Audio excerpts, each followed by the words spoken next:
Welcome to the Dynamics Hot Dish, the podcast where Ashley Steiner, Allie Nelson, and Liz McLennan dish up the latest news and insights about Dynamics and the Power Platform.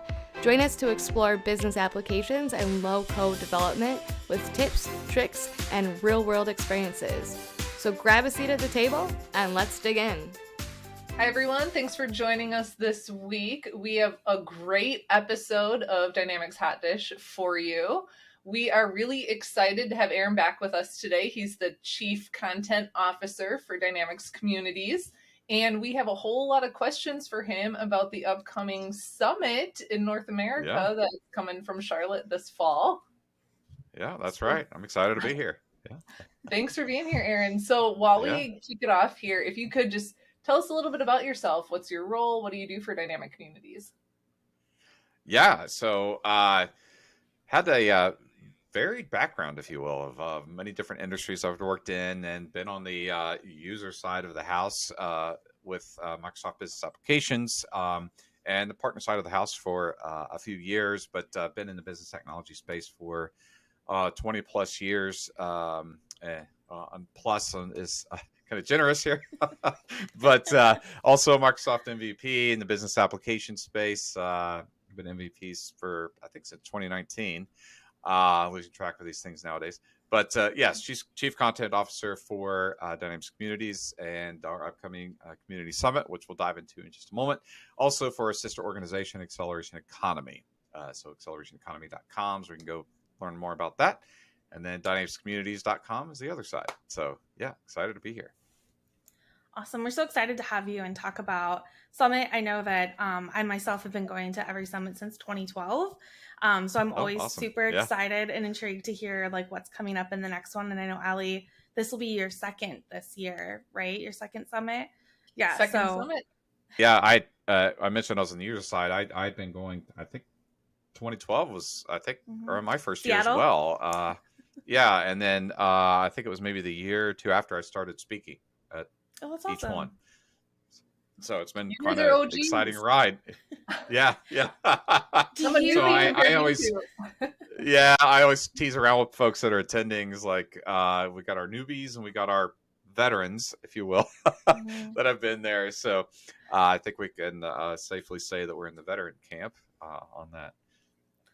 Yeah, but Summit's great for both, right? Like, I don't want to say That's it's right. like just for one or the other. I mean, whether it's your second year, your fifth year, 10th year, whatever, I think that there's always something to learn at Summit. So that kind of takes us into, I think, the bulk of our conversation today. We wanted to talk about the content and what people can expect.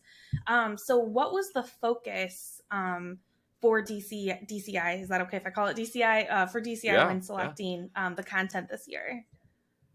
Well, I do want to actually say that we really, that decision of selecting the content, we rely heavily on the community to help us do that. We collaborate with them. We have several different user group programming committees that help us through that process, made up of many, many different volunteers. Each group has a different number of folks that volunteer in those programming committees, but they really lead that session selection process.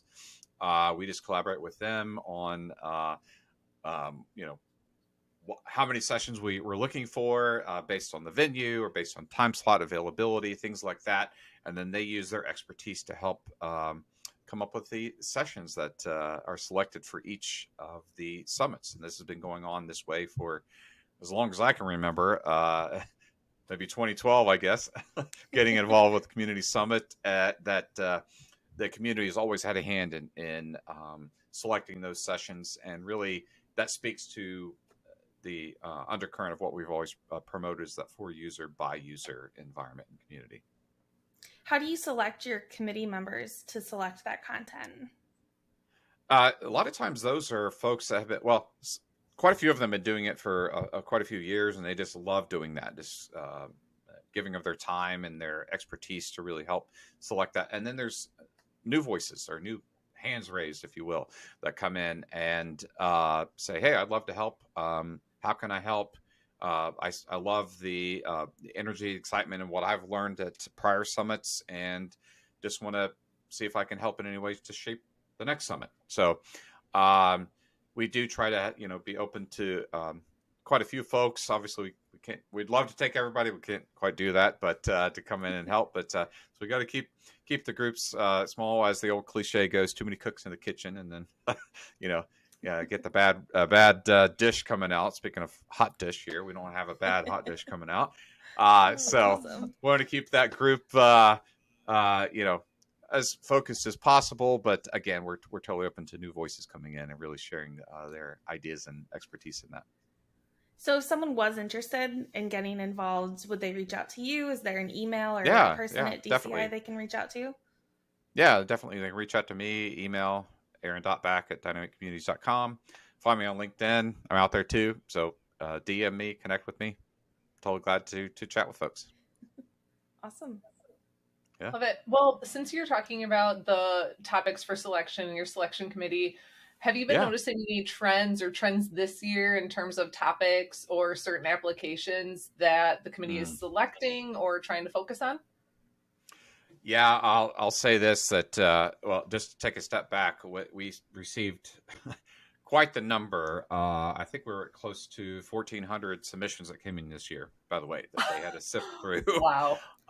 Blew us away, which was, I think, more than any other summits we've had before. But yeah, a lot of sessions came in, a lot for the committees to go through.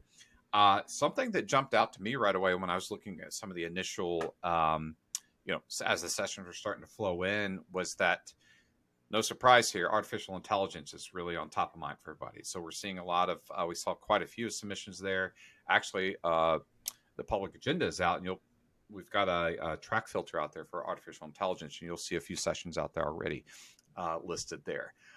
So that was by and far coming in as not only just artificial intelligence in general, but obviously Copilot. Obviously, Microsoft's big emphasis on Copilot and how that is being infused really across the whole stack, even all our, traditional, quote unquote, I'll call it office applications, but all through the Microsoft Dynamics applications, Power Platform, all the way out to GitHub and everything. We're seeing Copilot infused in a lot of different ways. Still early in the phases on functionality there, but it's front and center, and we're seing that coming in more and more. Or people are asking, "Hey, can I add a little AI flavor to my session that was accepted?" So I was like, "Oh, sure. I know you're going to talk about it anyways, but hey." So we've had a couple of those, not too many. Aaron, I've never heard of Copilot. I'm just kidding. That's a joke. Yeah.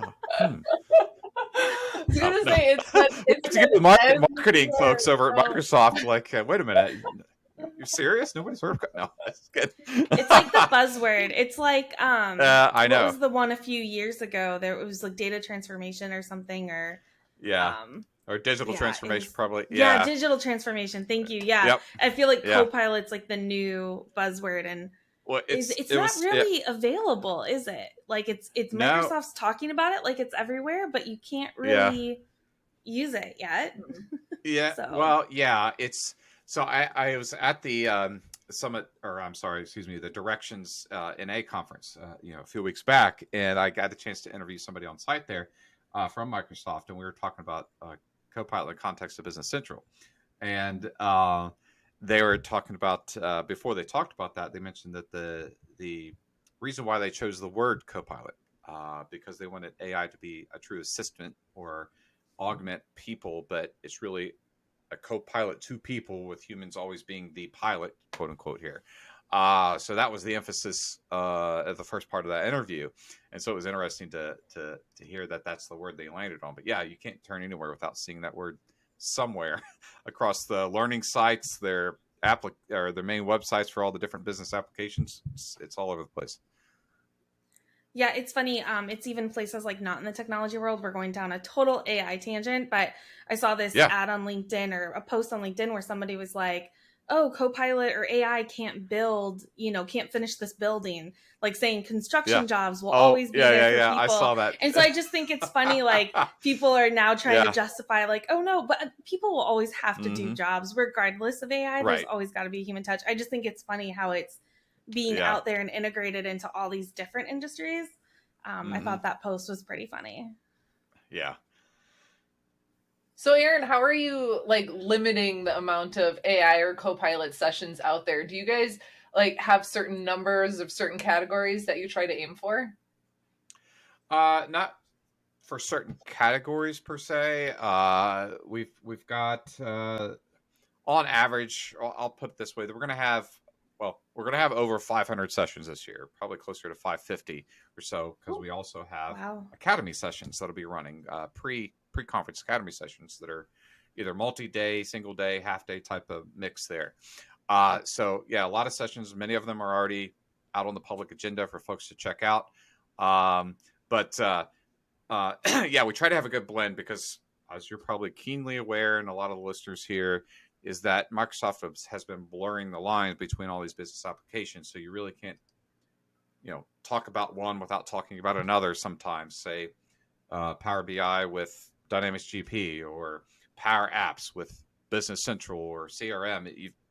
You've got one without the other almost. Yes, there's still unique, specific, focused sessions for specific applications, but it's been a great mix, and we saw a lot more come in this year that were more multi-application selections when they came in.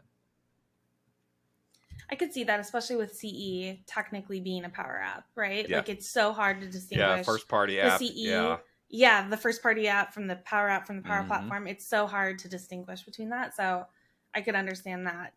That dilemma when you're submitting a session. Yeah. Well, that and then people getting lost in the Dataverse too, of like, well, where's that fit in? Is that Power Platform? Is that Dynamics? What is this? So yeah, there's a lot of information that's the perfect place to go to Summit, is just get the sort of the 101 around all of these. What are these things? How do I use them? And then in the context of my business, taking it further in my role or something, to be able to apply that learning back to specifically where you are in your organization. Absolutely. So the content selected, right? Our sessions are chosen. What can you tell us about the overall demographics of the speakers that are going to be coming to Summit this year? Yeah. So it's really kind of just like I mentioned, that sort of mix of different session types and topics. We do have a true cross section of experience, industries, roles, and more that represent the speakers. And that's perfect, because you want speakers that are going to be sort of a representation of those that are attending and there to learn. And what I love about the speakers, they're those folks that are the practical, hands-on type speakers that have sort of been there, done that, have the t-shirt to prove it, of having rolled up their sleeves, been down in the weeds with the technology, been through projects themselves, or onboarding of new applications, user adoption, you name it. They represent all of those things. And two, we're seeing a lot more of the speakers coming in that have those cross-business applications experience. So they understand the context of blending, like I mentioned earlier, Business Central will say Power BI, so I can get more insights and analysis out of my financial information or my inventory or what have you. So that cross-section of experience is greatly balanced with the cross-section of a different mix of content. It's great to hear you speak so highly of the speakers. Allie and I are both speakers. So it's nice to hear you talk about it so highly. for jumping in and volunteering your experience and time, and wanting to share that with the community. Something I wanted to add too, just real quick, is that we had this happen, I think, last year and again this year, is that some folks that were like first-time attendees last year said, hey, I loved this. I loved learning what I could, but I'm going to turn around and share. So they're now first-time speakers this year. That's so we awesome. have a few that are like that really just saw the power of what happens at Community Summit, and they just wanted to turn around and share their expertise out with the community. I mean, truthfully, that's exactly what happened to me. Honestly, I went down to the Summit and I saw people speaking, and I'm a trainer at heart, trainer by trade. Yeah. And I'm used to teaching people about the platforms. And when I saw that this is just a giant avenue to teach a whole bunch of people about things that I've learned, mistakes that I've made and learned from, or just general things that I've seen that I would like to share with other people. I love sharing information, and it's the perfect avenue to do that. And while I'm thinking about that too, I know we didn't have this in our questions for you, so pop quiz maybe. But how many attendees are going to be there this year?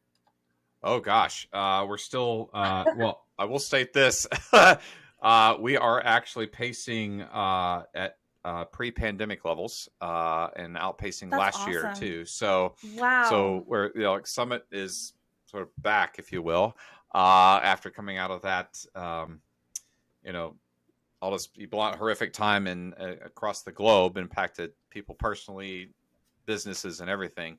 But yeah, Summit's back and pacing very, very well. I honestly, you pop quiz me. I don't have the numbers in front of me, but I do know that the pacing there is just phenomenal. So we're super excited. Expo floor is almost full with sponsors, vendors coming in. So those spaces are filling up fast there. So it's going to be a phenomenal mix of those partners, ISVs, vendors on the expo floor, and attendees coming to learn. I love that. And I know registration is still open. So, folks, if Yeah, you're on this call and you have an that's right. interest in attending Summit, registration is still open. I know there's special pricing still through the end of June.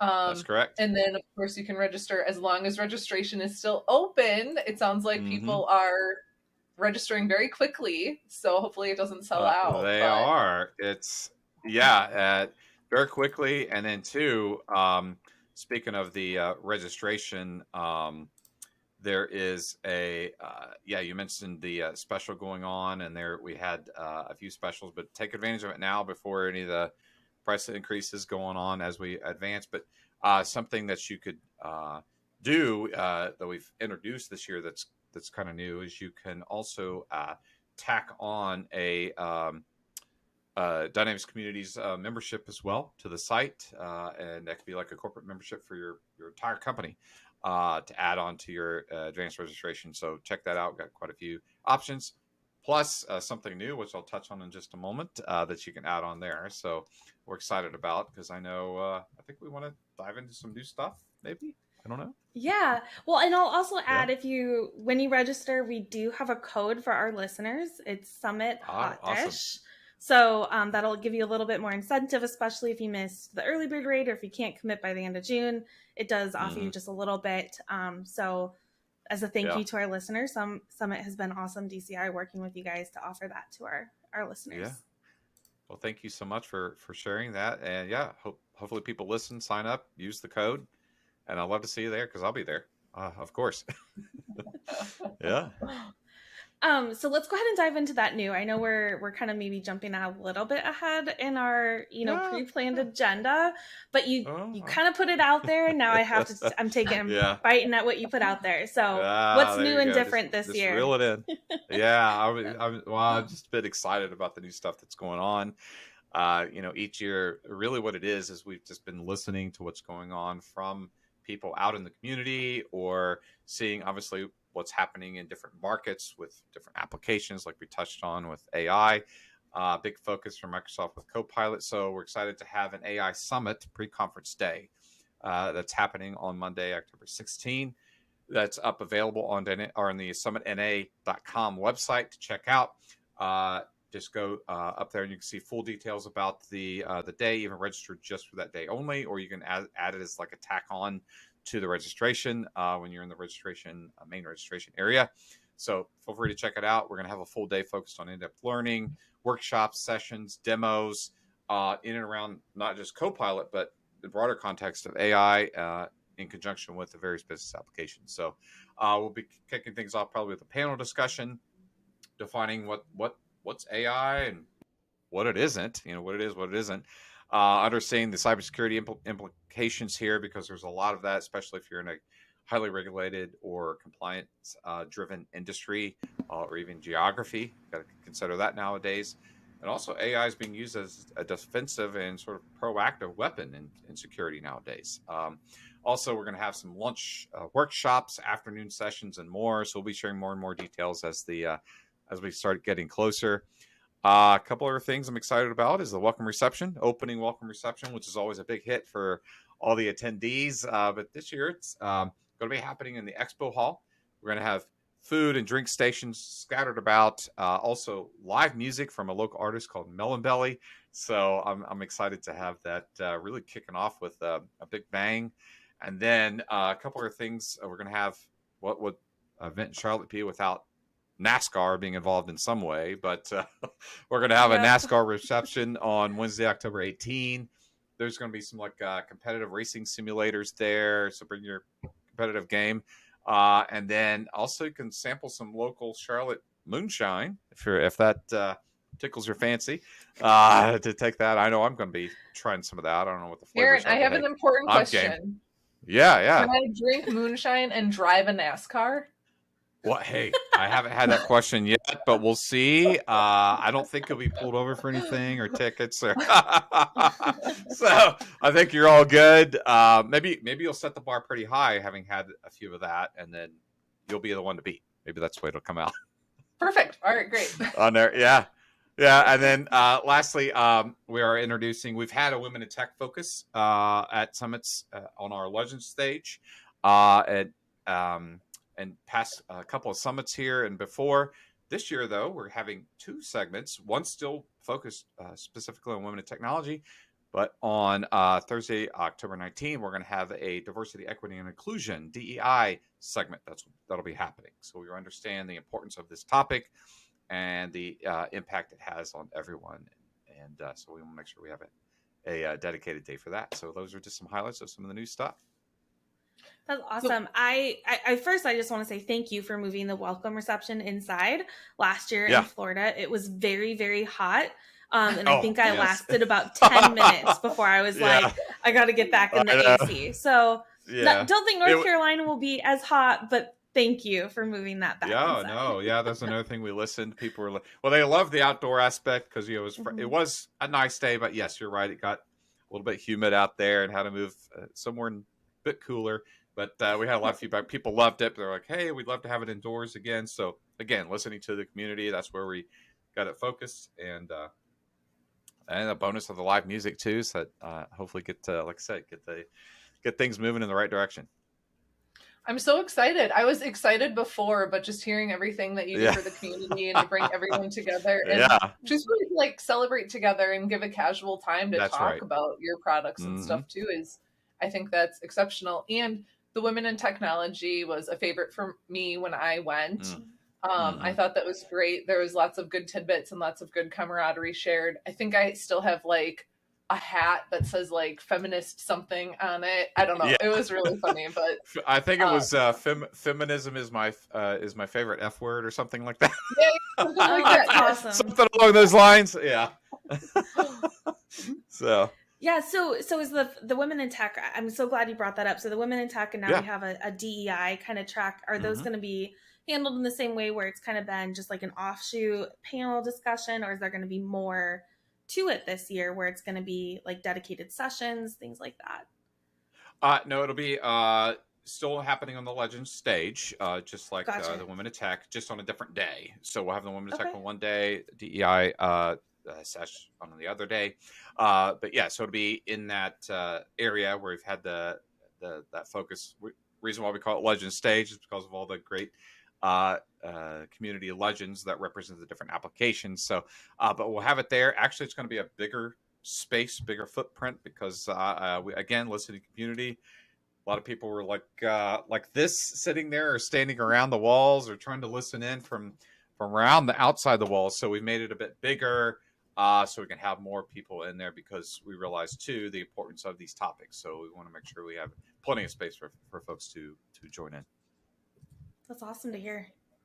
Yeah, I was one of those people standing on the outside of the Legends stage trying to listen. Yeah, unfortunately, so we always try our best, but we're always open to listen and hear that feedback so we can. Well, it's nice to know that there's like that much interest, right? I think sometimes you're a little like concerned that people might not prioritize that, but it was awesome last year to see it so crowded because people are taking it seriously and it is important to the community. So I appreciate you guys for adding it back in.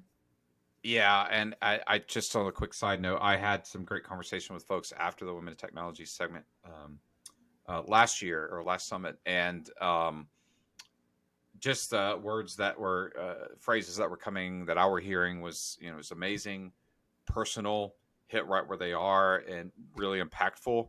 I chatted with one woman who just really was thankful that we actually had that. It's those type of meaningful connections with the information shared or the personal experiences shared makes it all worth it. It doesn't really matter the number of folks there. If we can help impact, just a handful, then we've really, really done our due diligence there. But to your point, yes, the interest is continuing to grow. And I would encourage everyone, even if you're, Women in Technology is really open to all to visit. Obviously, with don't want people to feel discouraged of not coming but it's good to have allies from all fronts for Women in Tech and also for DEI. So we want to make sure there's that allyship from everyone to make sure that there's a right emphasis across all organizations.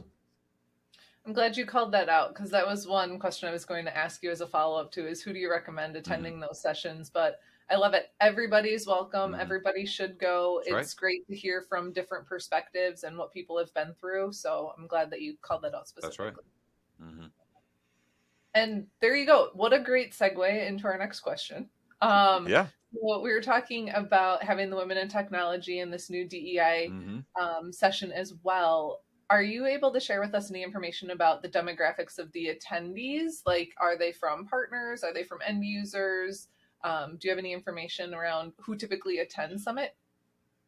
Yeah, typically it's a mix from all of those that you mentioned, end users, partners, ISVs, and so forth. Predominantly, the biggest chunk or percentage, if you will, of people attending are just the end users. Those actually using the technologies day in and day out. Obviously, partners and ISVs play a huge role in the impact of helping those companies with implementations or ISV solutions to fill in certain gaps and so forth that are needed for their business. But by and large, the largest majority is end users that are there to learn, but also to share their experiences through speakers. And then not to marginalize partners and ISVs, but we do have special segments for partner solution showcases that'll be happening. So those are not overlapping, I believe, with anything this year. So there should be a true focus on just those companies being able to share their or demonstrate, however they want to take that time, their services and products they have. Thank you for sharing that. And I love that the primary group is end users, because this gives everyone an avenue to go and learn from 500 to 550 different sessions. There's so much information out there. We all love sharing our expertise on it. So I'm really excited for that. Do you have any advice for those end users on like how to get around, or just if they've never been to Summit before, maybe how to interact with folks if they're maybe going by themselves? Yeah, definitely. So we're bringing back again this year is those first-time attendee sessions that I know from last year they were standing room only. But again, those are very powerful for folks. We was kidding around about the newbies and veterans, but that's a chance for the new folks that are attending to really understand how can I get the most out of my experience here and learning, but also connect with those veterans with maybe recommendations for sessions to attend or people to talk to or connect with. Because a lot of times what's learned or the people you connect with carries well beyond the event and into sometimes even shaping people's outcomes with their career even. I've seen that happen over the years. So it's very powerful, the connections made. So be on the lookout for those. We'll be having more details. We'll be over the next few weeks here, we're doing what we affectionately call our session Jenga, where we're mapping the sessions to the particular rooms, locations, time blocks, all that fun stuff. So we'll be mapping all those things. We have a couple folks actually on site at the venue doing just that right now as I speak. Wow. Just making sure we're mapping things correctly at the venue and always keeping people safe, because we have fire marshal codes that we have to abide by with any venue or any event that's put on, and a lot of people coming together. Got to be cautious of that, make sure people are safe, but that's what they're on site for, is to do all those things. All right, awesome. Excellent. Thank you. Yeah. Aaron, did you have anything else to add? Anything that we didn't ask that you wanted to make sure our listeners know about Summit this year? Yeah, definitely. So just be sure to bookmark summitna.com just to make sure you stay up on the latest information that's out there. Any registrations that you need to be aware of, so you don't miss any of those price discounts, if you will, before hitting the full price. What's phenomenal we've seen over the years is that we've actually had people show up on site and register on site. So they register. Some folks like to register way ahead, but some just like last minute. You need to go. I want to go, and they're learning, are there to learn. So keep an eye out for that. Also, keep an eye out on the full agenda to make sure that you see what's out there, what you're interested in. And if you've are registered, go out and start building your own personalized agenda list. Flag the sessions that look of interest to you, so you can dive into those. And that way it helps us kind of see how we can help shape your summit experience when we're seeing the highest interest in certain sessions. And definitely pick mine and Ashley's sessions. Shameless plug. You got to get in there. Absolutely. No, I love it. Yeah. So we always like to close out our podcast when we do have a guest with our signature question. Okay. And if you don't know what it is, we'll explain. But we always like to ask, what is your favorite hot dish? And do you know what a hot dish is? Okay. Well, I'll explain the way I took it, and I had two answers for you. So maybe I'm being a bit unique or whatnot. So my hot dish here for me from a technology front is artificial intelligence. That's the hot dish I could sort of partake of every day. I actually help host our AI and hyper automation channel on our sister company, Acceleration Economy. And we've got some great two great guidebooks out there on generative AI, and we actually it's on demand, but we had a generative AI digital summit over there as well. It's on demand, so feel free to check it out. But that's my technology hot dish. Now, if you're talking food, well, then I've got to go with my favorite here, which is a slow smoked barbecue ribs in a smoker. Great sides of, like, say, coleslaw, mashed potatoes, baked beans, and then obviously a good apple pie to follow it up. So, gotcha. Yeah, that's the first time we've had somebody take that in a technology route. Because, we definitely do mean food. A hot dish is actually what Minnesotans and Wisconsinites call a casserole. So, like, something that you think that you put in the oven. But food is food, in my opinion. And, if that's what you prefer. As long as it's warm, right? That's a hot dish. I know. Yeah. Also, when eating barbecue, it often kind of turns into one big plate of stuff anyway, right? So I love does, eat the ribs, eat the coleslaw, everything together. That's how it should be. Well, I know probably somebody has a great barbecue ribs hot dish somewhere with a blend of all those, fall off the bone type of ribs. That's kind of love. But so hopefully that's I guess I'm first one here with the technology hot dish. But hey, there we go. It. You're setting the bar really high, right, Aaron? Yeah, there we go. Awesome. Well, thank you so much for joining us and sharing a little bit about Summit. And we're so excited. I'm going to speak for Allie. We're excited again to be coming this year. And I'm excited for North Carolina. It's a new venue. I know. Never been. It is. So that's one thing. I'm glad you brought that up. It's one of the other things we're excited about. And I should have mentioned it at the top. But brand new city. We've never been there with Summit before, hosting it in Charlotte. So I know people are really excited because there's a lot to do in and around where the venue is. And I think also all the hotels that people will be staying at are all within walking distance of the venue. So a couple blocks or so away, and that's great. So I'm excited to connect with a lot of people. One last little thing, I'll be there doing some interviews with a lot of the user attendees, some of the premier sponsors. We'll have a dedicated area for recording that I believe I've heard a little birdie tell me, I believe it's going to be overlooking the expo floor with a glass wall behind me. So it's a great backdrop for the interviews. Wow, so cool. But I'll be working with a few folks, get some schedules aligned, get some folks in there to do some great interviews with attendees, what they're looking to learn and accomplish after they get back to their offices. I have to put in quotes now from all the learnings at Summit.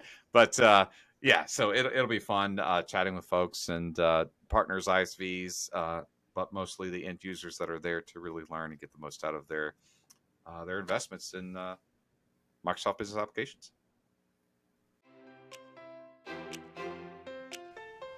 Thanks for tuning in to Dynamics Hot Dish, your go-to podcast for all things Dynamics 365 and the Power Platform.